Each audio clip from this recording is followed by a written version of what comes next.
Hi BookTube, it's been a while since I've done a video, mainly because of all the activity surrounding my own novel coming out and the launch that I did last Friday. But I'm grabbing this opportunity to talk about a couple of books that I have read recently.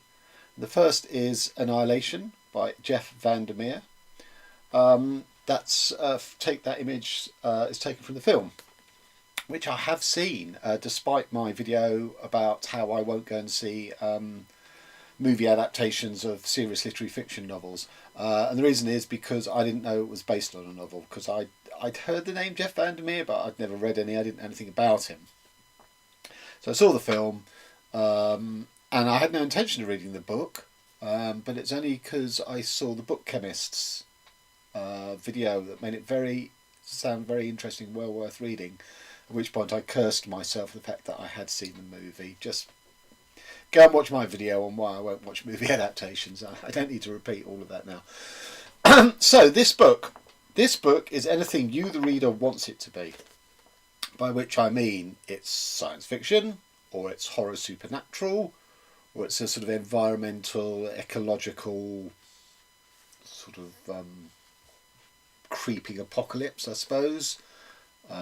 It's also a sort of dark romance in that there's a failing marriage at the heart of this, and the ending points up, a quest to save it, really.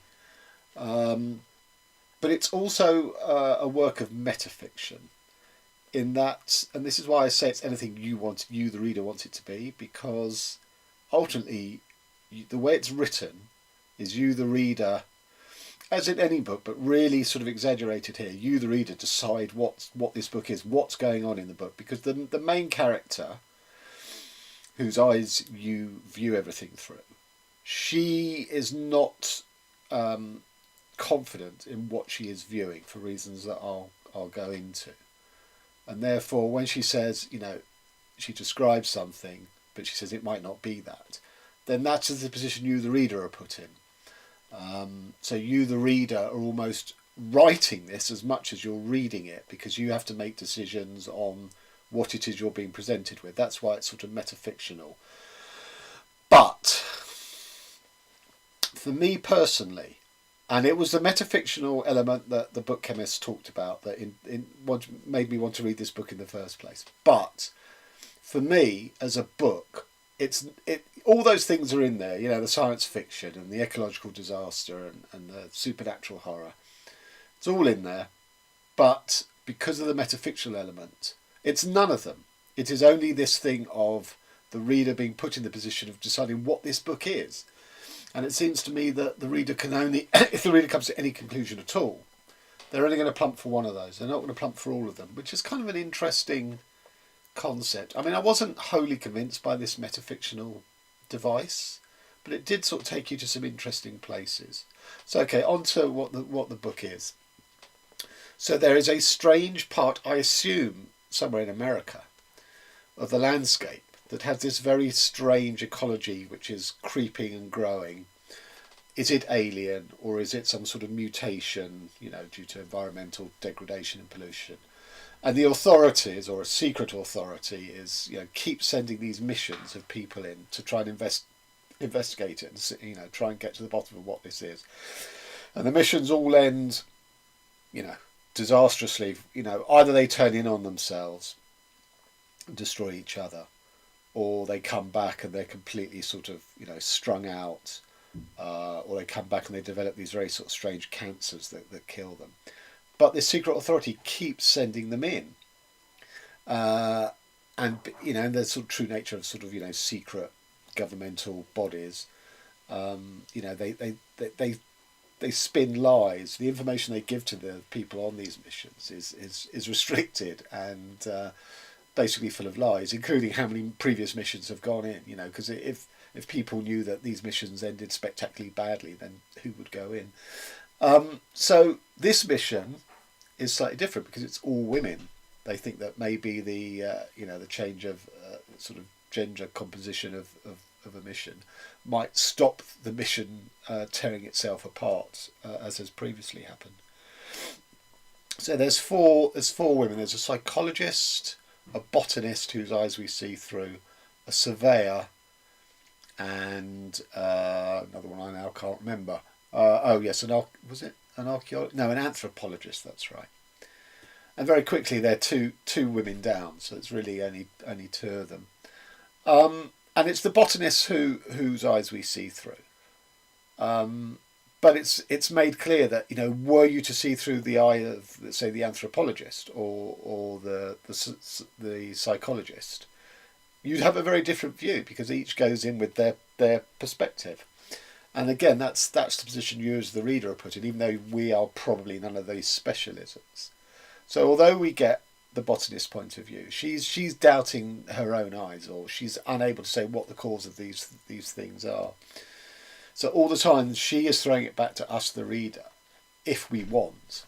And to be honest, I didn't really want to, by halfway through I wasn't that bothered, to decide what she is seeing or what the meaning of what she is seeing is. Now there's some interesting stuff where on the map the sort of central orientation point is a lighthouse, but they discover another sort of structure which they can't even decide what it is. Is it a tower or is it a tunnel?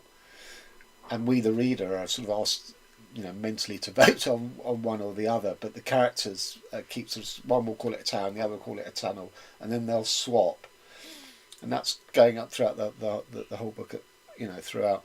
But in this tower/tunnel, there is writing. There are words written on the wall, but it's not written in ink or paint. It is formed by plant growth. Spell out these words, sort of lichens and mosses and all of this stuff. But, like everything else in this book, it's a bit of a red herring or a shaggy dog. It doesn't really go anywhere. The words themselves don't mean anything. Whose words are they? If this is a sentient intelligence, this ecology, is it sort of just, feeding into the minds of the characters, and these words seem to have no meaning because they don't relate to that character, but to previous characters and previous missions who have gone in. And there's not much more to say, really. I mean, I think this book wants to be like Stanislaw Lem's classic Solaris, where that was a book where a spaceship is orbiting a strange planet which is sentient. The planet has a sort of consciousness, and the planet basically infiltrates them and starts making them hallucinate aspects of from their memories. It sort of parasites and draws out, but it makes these hallucinations seem real to them. So ex-partners and stuff like that seem to be on the ship. And it's a brilliant book, and in no way can the characters aspire to understanding the planet. The planet understands them and is manipulating them, but they have no grip on the planet. And this is the same. This is about the sort of unraveling psychology of something that's so strange that you can't understand it. It's beyond comprehension, and yet it seems to be feeding off you and your thought processes and stuff.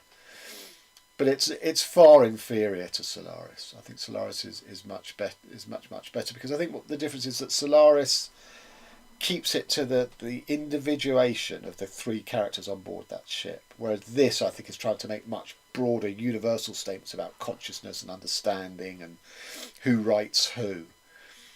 But it sort of undermines that by giving the power to the reader, but without giving any. That power's not rooted in anything. I think that's the problem, that we can't solve these sort of great universal questions of consciousness and being and all of that, because the person whose eyes we're viewing through sort of says, well, I've seen this, but I don't know what it means, or I've seen that and it looks like it's that, but when I do the experiments, it isn't. It's nothing. There's nothing there. It's not that, and that happens all the way through this. So I found it ultimately a frustrating book. And that's kind of what I felt about the movie, without having any knowledge of the book or the metafictional elements, because the metafictional elements aren't really in the movie. The movie was very beautiful, I thought, but ultimately vapid, because there's lots of movement, because the characters are moving through this landscape, this strange landscape. So there's lots of movement, there's lots of description of what they're seeing, but there's no drive. They're meandering, they're drifting, because it's not anchored in anything. There's no meaning for them to anchor themselves And the very end, when it sort of starts sort of focusing in more on her sort of quest to save her failed marriage, or to because her husband was on a previous mission, and although he did come back, he died of a cancer. So she can't save the marriage, but sort of retrospectively, she's trying to, she realises one of the reasons she's gone in is because he went in, and the distance between them and all of that. So the end of the book does sort of focus a bit more in on that, and the ending makes perfect sense within that, but it wasn't enough to pull the whole thing together. So as I say, I found this really frustrating, but interesting. I mean, I'm not. It's part of a trilogy called the Southern Reach trilogy, and I'm not going to read the others. I have no interest. Interestingly, the book chemist himself, who raves about this, said that the other two were not as good. So I don't regret reading it, but I'm none the wiser really. The metafictional element which drew me in didn't work for me, and I think I gave it 3 stars. Okay, so till next time, thanks very much.